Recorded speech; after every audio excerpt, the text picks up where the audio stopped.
Greetings, ladies and gentlemen. This is Mehran from Crescent Society, presenting you the third episode of Let's Talk Social, alongside my fellow CLS mate Anirudh. Today, on our expert panel, joining us, we have with us Mr. AJ Jawad, and Mr. Jawad has been a mediator since 2007 and has extensive experience in mediating commercial, contractual, matrimonial, and child custody. He is also a trainer with MCPC Supreme Court of India and has trained lawyers and judges in mediation all over India, including training of trainers TOT workshops. Jawad, Mr. Jawad works for ADR ODR International, UK, a thought leader in ADR and ODR, as a mediator and as a global faculty, and has been involved in mediation training programs in universities in UK and also in India. The theme of today's talk will be the genesis of the hate crimes, or in other words, the prevalence of Islamophobia in our society. I would now like my co-host Anirudh to take over. Yes, thank you so much, Mehran, and welcome once again, sir, to our show, Let's Talk Social. Uh, we most heartwarmingly welcome you. I hope that the topic has been made clear. The topic will be based in and around of the concept of Islamophobia and different hate crimes that come in regard with it. So let's start from scratch here. What do you think is the genesis, the reason of Islamophobia in our society? Thank you, first of all, Anirudh and your team, for inviting me for this very interesting webinar. I'm really honored to take part in this and share my views. To ask a question, I mean, first of all, let me appreciate your effort in, taking up a topic which is actually a very, if I may call it so, a very burning issue globally, actually. It's not just India, but globally we are facing this thanks to, the various, situations that have come up, including terrorist attacks and hate crimes that are being committed in the name of religion and various other things.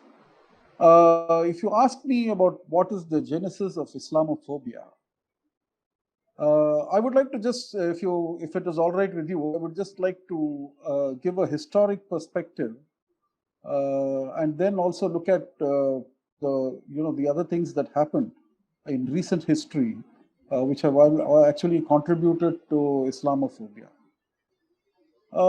If you see historically, the Islam started somewhere around the 6th century AD. And then it rose remarkably.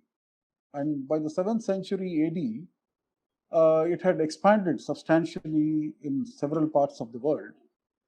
And this actually, what happened was this had some military and political repercussions on Europe, which was predominantly Christian. Okay. It has been now the relationship between the Muslims and Christian West has been a very long history of, all kinds of confrontation, armed conflicts. Military alliances also have been struck along religious lines. Then there have been some peaceful cultural exchanges also, and not so frequent cooperation and coexistence. What happened was gradually Islam became entrenched in major parts of Asia, Africa, and at one point of time it was even knocking at the very doors of Europe. You may remember that Spain was conquered by Muslims at one point of time. This was somewhere before the 9th century. Okay, so initially what happened was, in the beginning, the West responded to the Islamic threat as a transient heresy.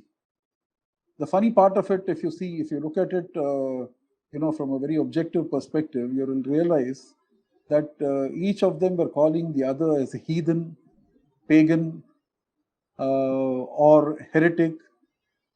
Though if you see the history of both Christianity, Islam, and Judaism, they are one and the same, because it is like this, Jews believe up to Moses, because the line of prophets who came, starting from Adam, then Noah, then Abraham, then Moses, then Jesus, and then Muhammad. So Jews believe up to Moses. They reject the prophet Jesus who came after Moses. Christians believe that Jesus is the Son of God, and they reject any prophet who came after Jesus. And Muslims, because the Quran talks about all these prophets, they accept all these prophets as prophets, but they refuse to accept Jesus as the Son of God, which Christians believe. Now, this has been a very, has been basically, this kind of belief has been at the root cause of most of the problems. So they end up calling each other as heretics or heathens or pagans. What the West initially thought was that, as I said, they thought it was just a transient heresy. And like many other heresies of the past, they thought it could be either combated or it could be suppressed, or it may even, die a natural death. And the Muslims were cast in the role of enemy as a fierce, irrational people given to violence and lust. In the 11th century, what happened was Christian Europe responded to Islam militarily by launching a series of crusades against the Muslims, because this whole fight centered around the control of Jerusalem. Because Jerusalem was a city which was holy to the Dome of Rock over there is holy not only to Jews but also to Christians and Muslims. And I would urge all of you to read a book by Michael Bygent. It's called Racing Towards Armageddon, which will show how most of our, you will be surprised to know that a major part of our global conflict between the three major religions of the world centers around the control of Jerusalem. So Muslims had conquered Jerusalem, and so therefore what happened was the Pope at that time, I think he was Urban II, Urban I, I don't remember that, but he called all the Christian kingdoms and said that we have to respond militarily to take back our holy land. And I was reading the Islamic Quintet by Tariq Ali, and interestingly, if you read the Book of Saladin is written by him, Book of Saladin. And in that, surprisingly, in those days, the Muslims and the Jews were treating the Christians, the Crusaders, as a common enemy. And in fact, the Jews were militarily not very powerful at that time. And they welcomed the Muslims because they felt that the Muslims were treating them better. So what happened was these crusades were launched against the Muslims, and it led to a whole lot of bloodshed, fighting. And the Christians took back Jerusalem from the Muslims. First, Saladin took over Jerusalem, and then nearly, I think it was almost after 200 or 400 years, that the Christians won back Jerusalem after almost 200 years, I think. The Christians won back Jerusalem.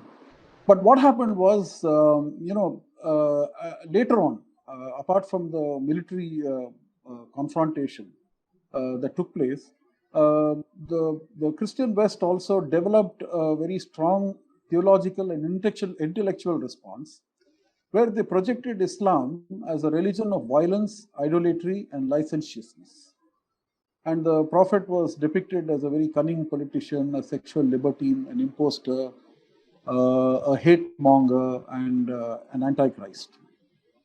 So till this day, the effects of that you can see, the kind of, the theological and the intellectual arguments, because they evolved a whole new study, which was called as Orientalism.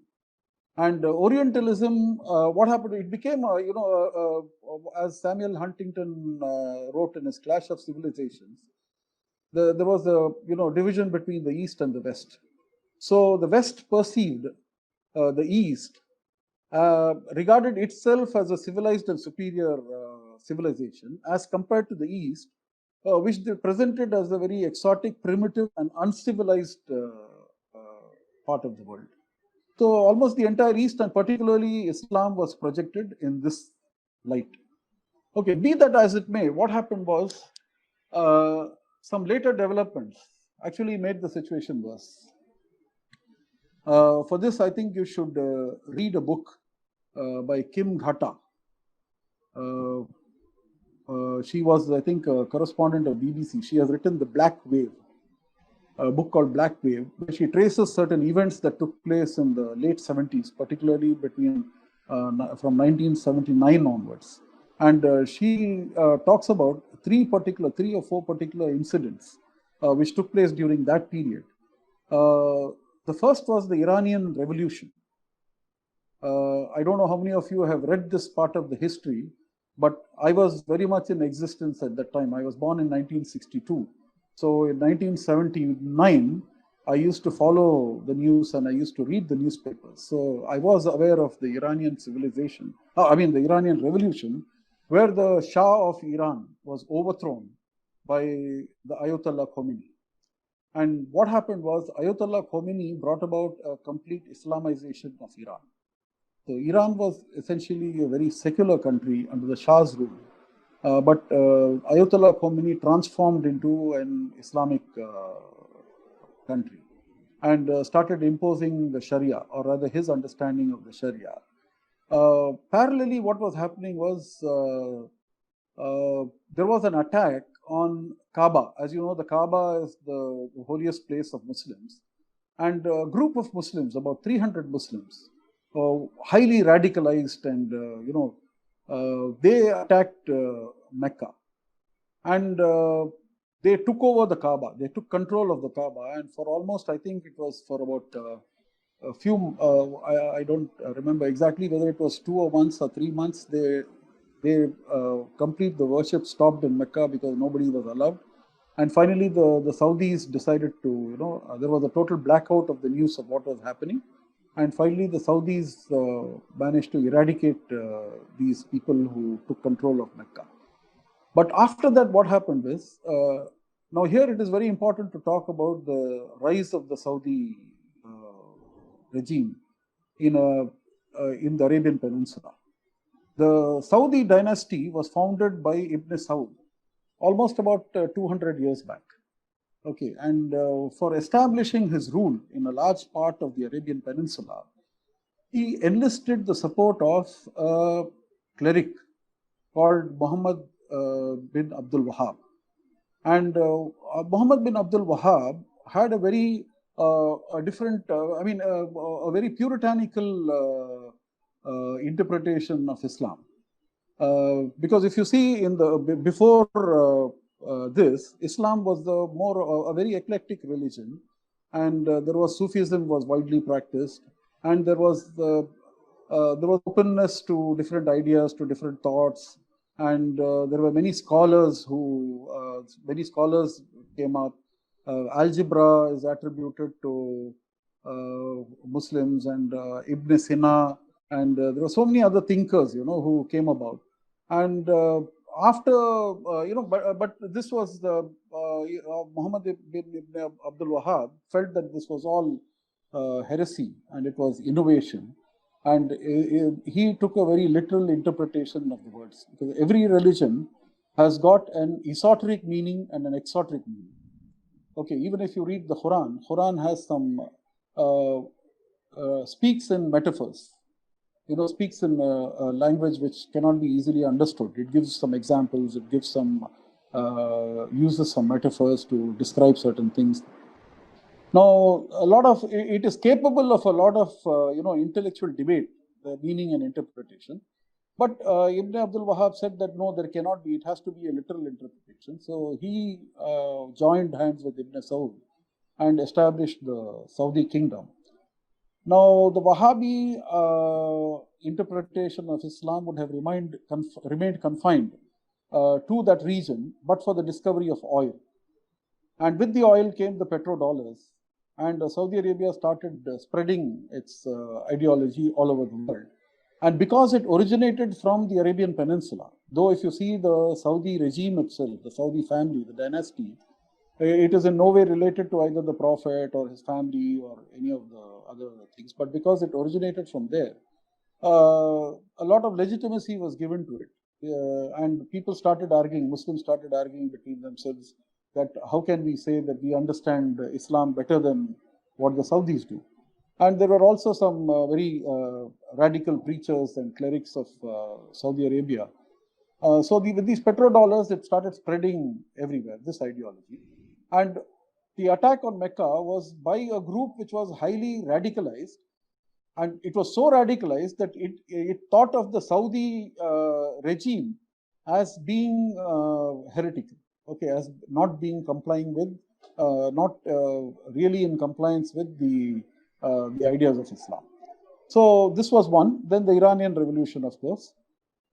Simultaneously, what happened was, in Pakistan, what happened? There was a scholar called Abul Ala Maududi who started an organization called Jamaat-e-Islami, and he was a very influential man whose ideas influenced a whole lot of people, including Ayatollah Khomeini.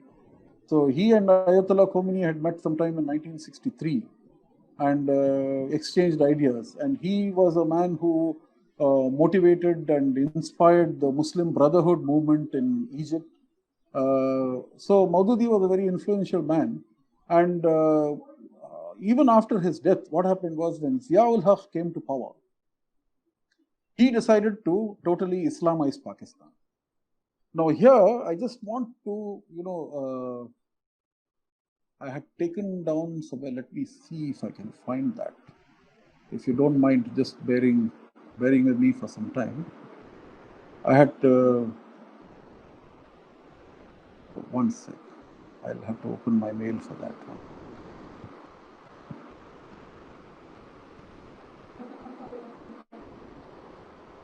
Okay. So I just want to read out one passage from this book, The Black Wave by Kim Ghatta. She writes that Pakistan was founded in 1947 as a homeland for Muslims on the Indian subcontinent, born out of the partition of India, but it was also a home for many minorities. Muhammad Ali Jinnah, the father of the nation, was a secular Shia who nominated other Shias and an Ahmadi Muslim to his cabinet. His first law minister was a Hindu. Would you believe it? Hindu. To make clear that laws were to be written by secular jurists, not clerics and theologians. In his first presidential address, marking the birth of the nation at midnight on August 11, 1947, Jinnah told his new compatriots, "You are free," this is within quotes, "you are free to go to your temples, free to go to your mosques, or to any other place of worship in the state of Pakistan. You may belong to any religion or caste or creed that has nothing to do with the business of the state."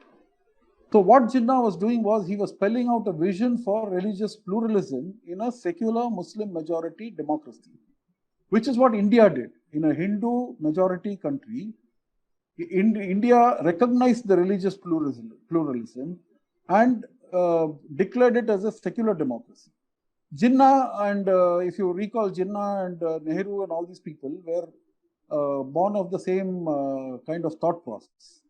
And Jinnah also shared the same ideas as Nehru and others. So he always regarded Muslims and non-Muslims as equal citizens. He did not speak of an Islamic state, not even of an Islamic republic. But his vision for tolerant diversity was never fulfilled. He died a year later. And though his successors tried to uphold this nuanced narrative, they soon fell back on the most straightforward raison d'etre of the country, Islam. So what happened was, the first constitution for, if you know that in India, we had our constitution in 1950 itself, our constitution was ready. So 26th January 1950, we became officially a republic with a constitutional republic. Okay, but in Pakistan, it went on up to 1956. There was a lot of disagreement, and they finally declared it as an Islamic state. But even that constitution did not survive. So again, in 1973, it was replaced by another constitution. But unfortunately, what happened was, it was founded on Islam and it continued to be an Islamic country. So now Zia-ul-Haq, when he came to power, what he did was, he wanted to convert it completely into an Islamic country, and to support him, the Saudis were infusing a lot of funds into Iraq, and also sending their clerics, and there was a lot of work going on behind the scenes between between Saudi Arabia and Pakistan.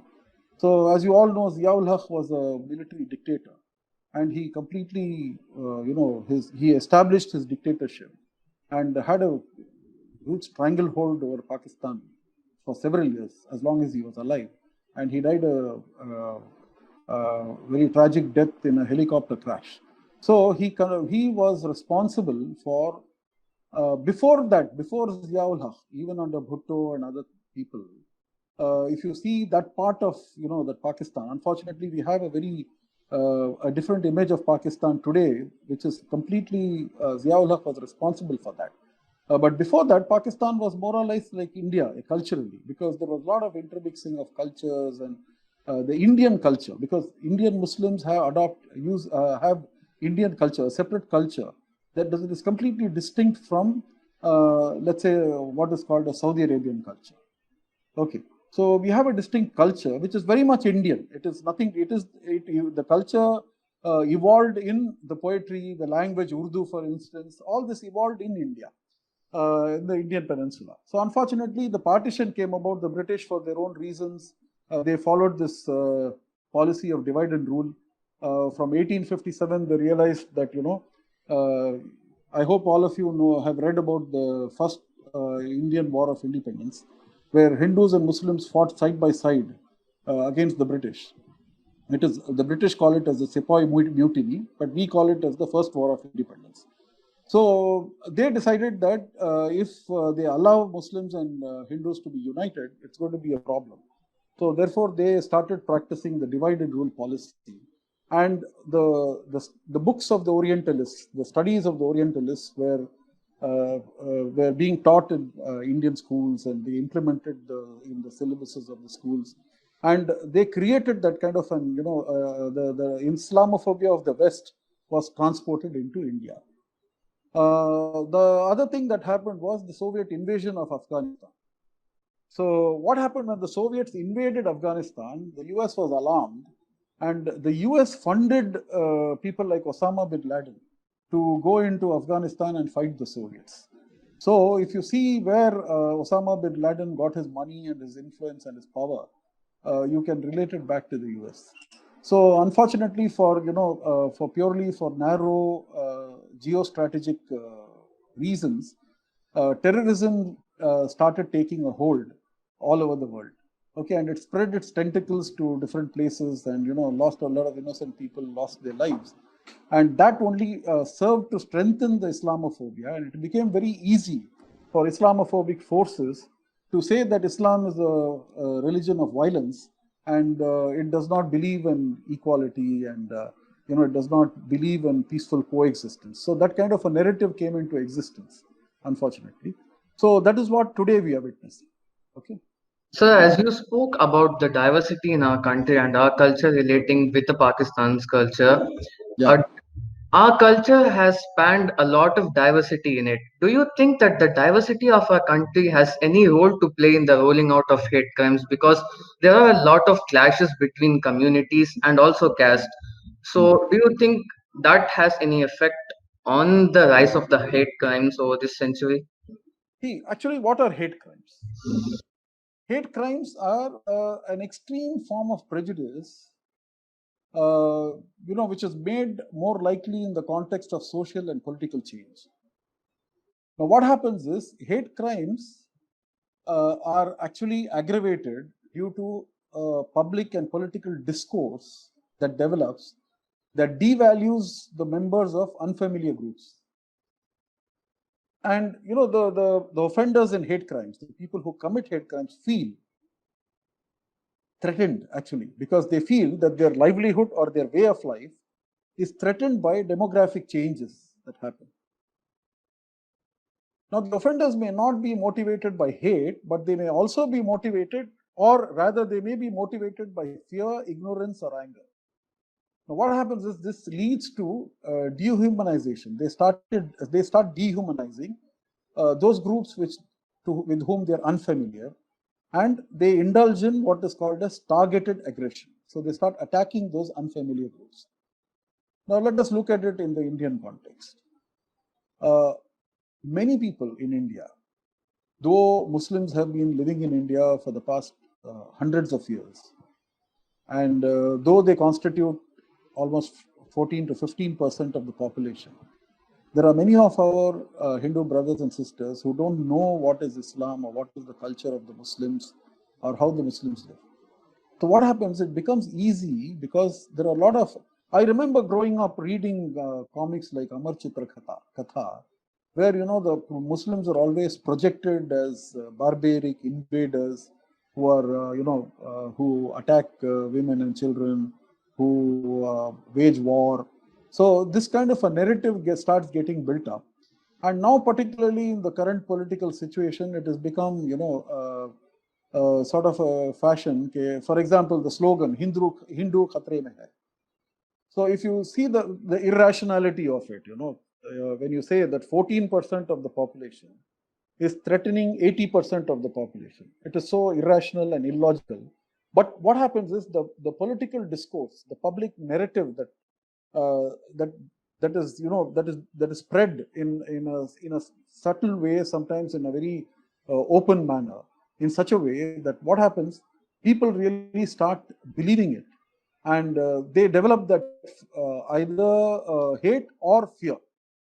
So concepts of historical wrongs and righting historical wrongs, and the fact that very soon the Muslim population will overtake the Hindu population, and Muslims will start ruling India, and they will bring in Sharia. So this kind of propaganda, what happens is this is one example of how this ignorance and the fear lead to anger and hate. Now, hate crimes actually are supposed to send messages to the members of the victim groups that they are unwelcome and unsafe in the community. Okay, so you victimize the entire group and make sure that they don't feel safe and secure anymore. Okay, so witnessing the discrimination against one's group can lead to psychological distress and lower self-esteem in the minds of the victim groups.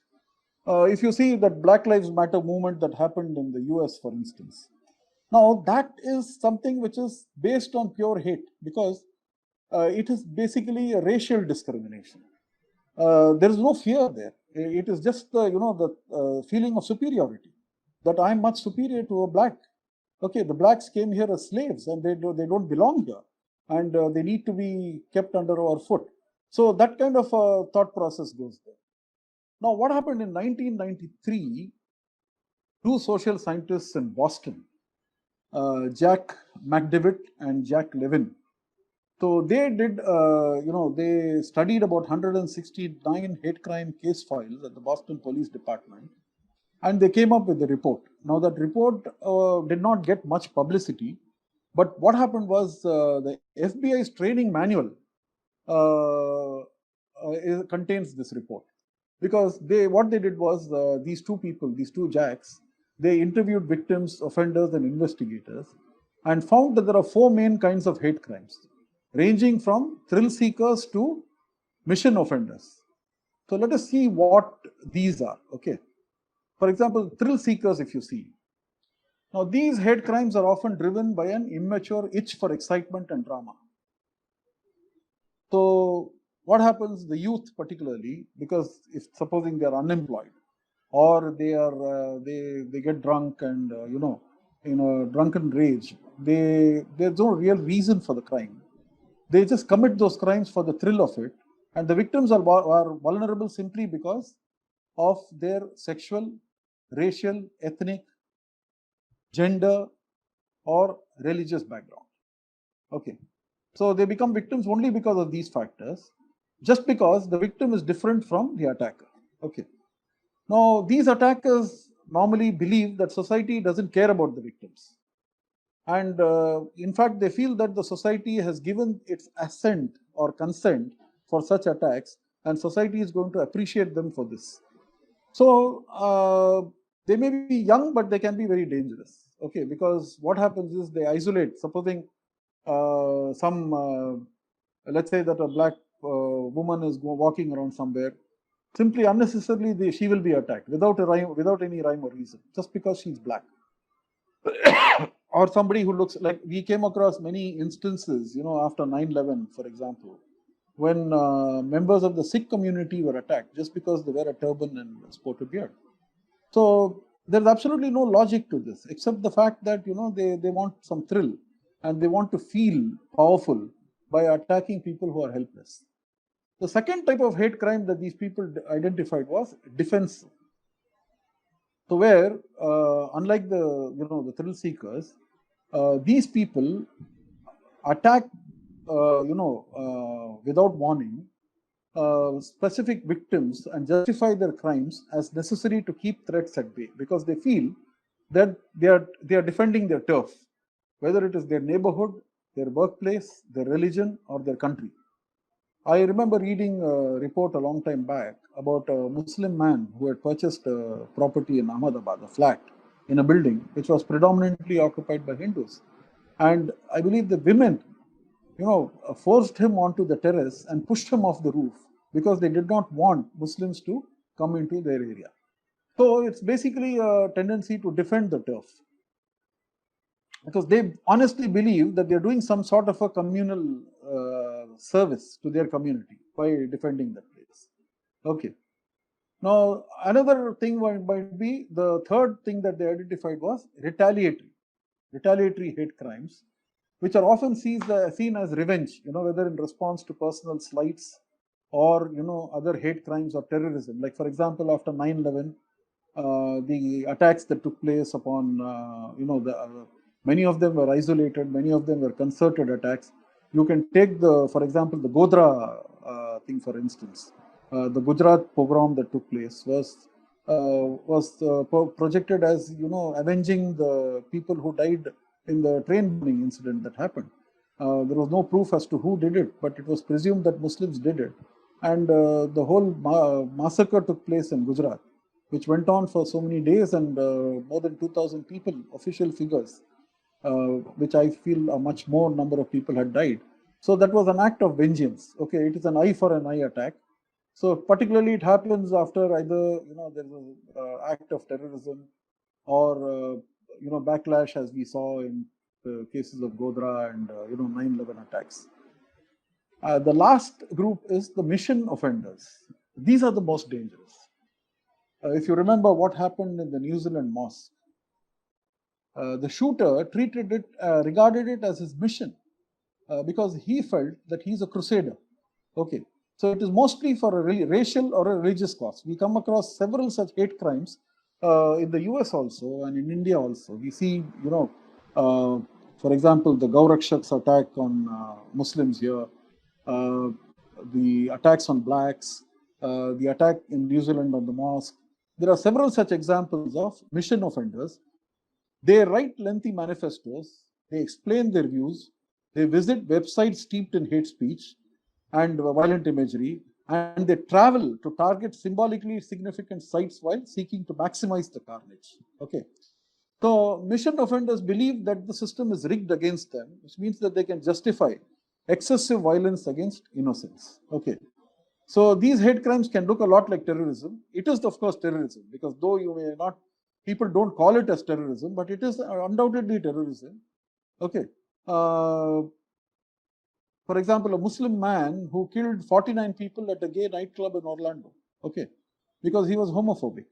So these kind of attacks, these are all, come under the category of hate crimes. Now, to answer the second part of your question, is it diversity? No, I don't think it is diversity. In fact, diversity is something that has to be nurtured, which has to be, valued, because it is the diversity which really, makes a civilization great, makes a country great. Okay, India is basically a very great country. Okay, we have seen the greatness of India over a number of years. I mean, I'm 58 years old now, and I have seen, I have friends from different communities. I never studied in a Muslim school.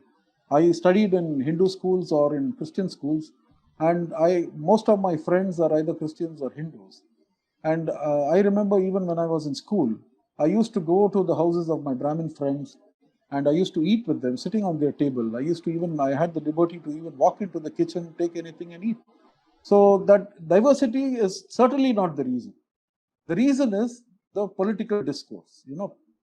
Usually you will see that any fascist authoritarian regime will make use of hate to perpetuate its stranglehold over the country. Okay, that is what Hitler did in Germany. So Germany was not a diverse country. It was basically Christians and Jews were there. But the Jews became a target of a sustained propaganda, saying that Jews are responsible for all the problems in Germany. And we saw what happened. The Holocaust happened, and the Jews were systematically targeted. They were exterminated. And finally, by the time the world woke up to what was happening in Germany, 6 million lives were lost, right? So it is not at all the diversity. I don't think it is diversity. It is just the hunger for power. That's all I would say. Because people create these kind of hate narratives. A lot of brainwashing happens through the media, through propaganda, through hate speeches. Speeches like "Desh ke gaddaron ko goli maro salon ko," that kind of hate propaganda. So that is what actually leads to hate crimes, and I don't believe the diversity has anything to do with that.